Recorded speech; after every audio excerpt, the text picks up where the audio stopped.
In opposition to the measure. Representative Coody, you're recognized. Thank you, Mr. Speaker. Parents can now request the district to pay for private school if the school does not provide the services.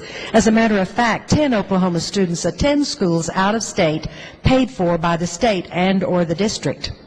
I'm concerned about the qualifications of the teacher in the private school as described in the bill.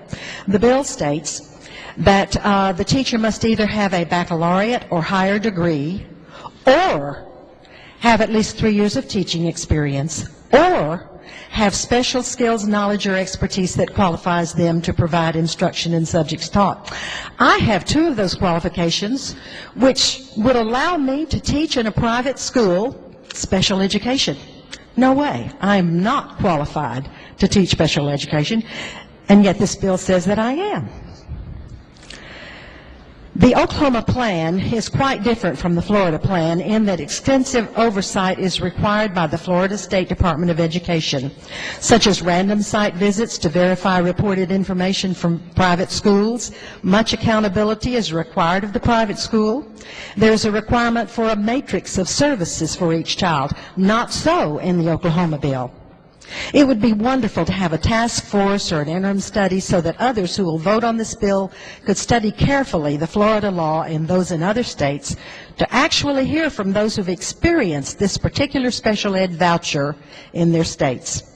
While it would appear that allowing the money to follow the child would leave the other special ed children unaffected, remember that appropriated funds are not put into a lockbox for individual children, but instead are combined for all of the special ed children.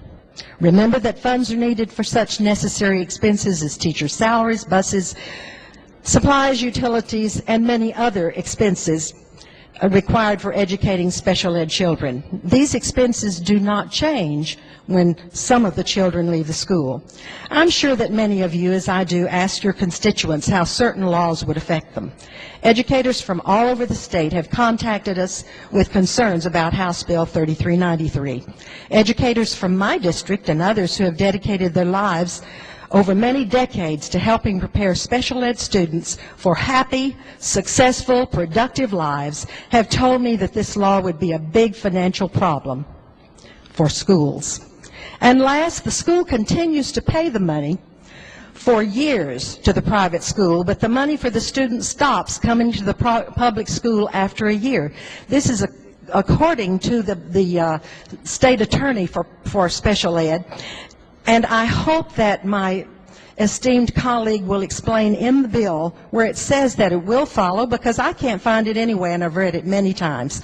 Oklahoma children, when all is said and done, will appreciate your no vote for this bill. Thank you.